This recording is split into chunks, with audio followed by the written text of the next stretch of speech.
flipper. Good vibes here. Good vibes here. Good vibes over here. I swear. What's the deal, y'all? It's your boy G Merg, Mr. G Nice, and I'm here with a special guest, Alan Bradford. Yes, sir. You already know. So we here at Colton High School, dog. Your home school. Yeah. The IE, the Inland Empire. This is where you started. So talk a little bit how it was coming here at Colton, and then just having fun, man. Getting on them offers you got, and then going on to USC. How was that? Man, it was fun. I had my friends with me. Reese, Jimmy, my boy Tam. It was a lot of us. And when I got my first offer was Ole Miss. I think it was my junior year, and I was just like, I was blown away. I was just tripping out. I'm like, damn, this is really happening. Like, you know what I mean? Because you want to go to the NFL, and you want to do this, but you don't know the steps. So you played here with a couple guys who also went to the league with you. One of your buddies actually went to USC with you, Shareece Wright. Jimmy Smith also played with you, and he ended up going where? To Colorado? He went to Colorado. Colorado? Yeah. Okay. So when you guys all played together at the same time, was there like a big name people called you guys? Like the Big Three or something like that? Colton? Or? Nah, you just knew it was three of us. Where are you originally from? I was born in East Palo Alto. So you grew up in that area, or you grew up here? When I was 10 years old, I moved down here and I lived in Rialto. I stayed in West Coast for a little bit. And then from there, I moved to Grand Terrace, and that's when I went to Terrace Hills. And then from there, I moved to San Bernardino. My house is still over there in San Bernardino. So with my pops, but I live in now I live in Lake Elsinore.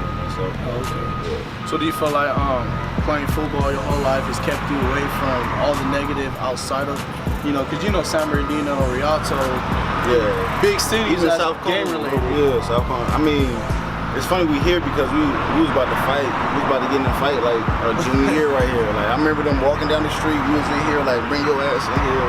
So I mean, it was just unfortunate that nothing happened like bad to any of us. Like nobody got stabbed, shot, anything like that. So blessed in that case. But we had fights in high school. We had little gang riots and stuff like that. But I mean, I guess that's just part of life and growing up, bro. So, but I don't know. So when you got drafted, how was that feeling? Man, undescribable. It is, let me see. I don't know. I was just like, man, because just to see your name go across the screen, regardless if it's the first pick or the last pick, it's just an accomplishment. And when they called, because we waiting there, team called me the third round. We're gonna get you. I'm like, all right, for sure. They didn't call the fourth round. So I got drafted in the sixth round. I'm like, so I didn't give a damn where I was going. You know what I mean? And then when that phone came, I'm like, hello? Then it was like, Raheem Morris, Tampa Bay Buccaneers. You want to be a Buccaneer? But I'm like, oh yeah. Yeah, so everybody in the house, it was just, I was at my house in San Bernardino with my wife, my kids, and my brothers, sisters, and stuff like that. So, and it was great, man. My boy Tam was there. It was great feeling.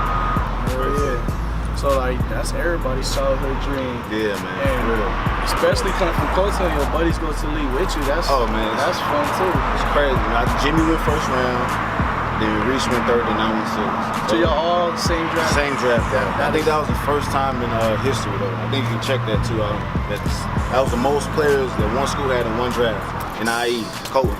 When you got to the Tampa Bay Buccaneers, you was playing running back. Yes, sir. Right. So how did the transition from running back to linebacker when you went to Seattle, how did that come about? Oh man, well, high school, people probably know I was the #1 linebacker in the nation. I felt that I was always a defensive player. And when Coach Carroll, when I got to USC, told me I was gonna play defense. Okay. A couple running backs got hurt, so then he like, hey man, you got a couple running backs hurt, you wanna play running back? You might get on the field early. And I'm like, I got in the stands, I'm like, let's go. So I started playing running back. I just never looked back. And then when I got drafted as a running back, it was cool, but it's always been in my head that I want to play defense. Because if you look at my running back tape, you see me, I'm stiff arming, I'm trying to run you over, I'm trying to deliver the contact. So you had that defense mentality running the ball. Always. So when Tampa Bay let me go, and then I went to Seattle, I really didn't know what Coach Carroll was gonna say, if he was gonna say yes or what the hell you talking about. I picked you up. But I was like, hey coach, man, I really felt that I've always wanted to be a defensive player, and I just wanted to start over, give me an opportunity. So he was like, hey, we'll give you a shot. So in practice, I was doing running back and linebacker. And And then basically they waited out, and then I just stayed with the linebacker. So Man, that's tight too, because you played like the best. That was the year you went to the Super Bowl.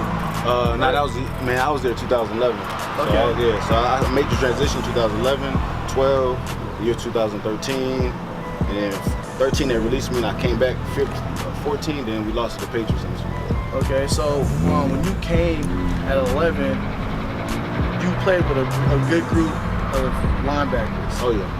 And do you feel like they helped you in a way? Oh yeah. Like sharpen you up, because you was coming from running back, but you Yeah. always knew how to play linebacker. That's never gonna They never go. left. That's the thing. When I went on there the first day, and they was just like, he was my coach Norton. He was like, man, you doing shit that I gotta tell a 10-year-old vet to do. You doing it naturally. Yeah. Like just not cross over your feet or shuffle or like I do it I just did it naturally. So once they seen that, and it's not only the players but Coach Norton.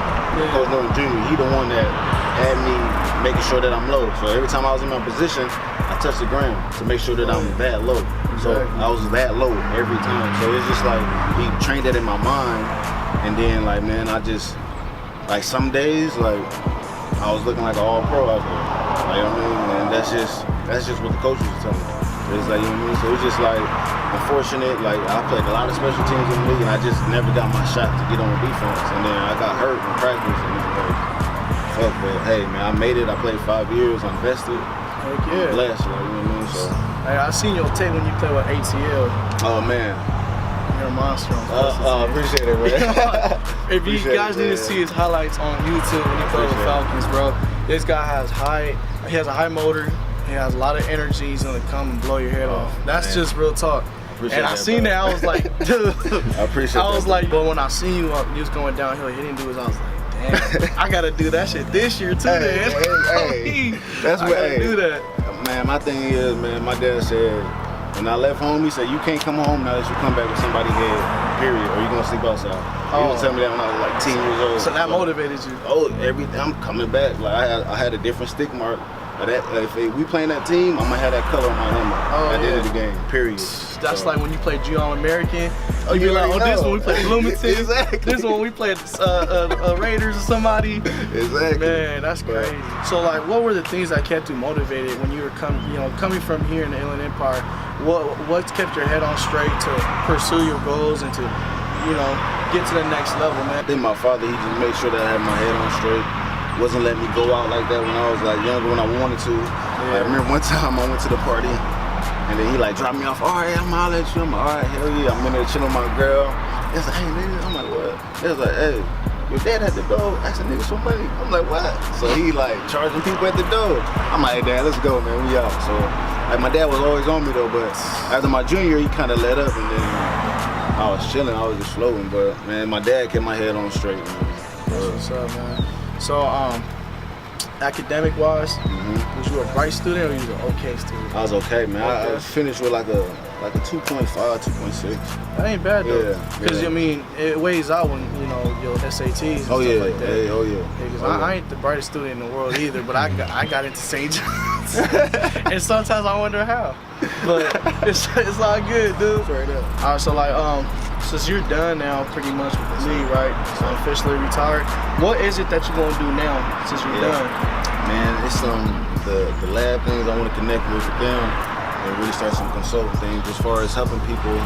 Just know that it's more than football. It's a lot to life, like man. It's investing, stocks, man. People buy Nike and buy this, but you can put in $200, $300 and get some stock of Nike instead of just keep buying shirts. Like, you know, so it's a lot of things out there. And another program that I'm going to be working with is called BBU, Breaking Barriers United. And it's just things involved from law enforcement and people in the community, just bridging that gap. And I'm working with my boy Ryan Tillman with that. But man, and then for myself, I just want to be able to just give back, man. Just, create a plan, stick to the plan, and just do it right, man. That's the only way to do it. Hey, y'all. So we got your boy Bradford, G-Murd, this G-NICETV, man. Yeet, yeet.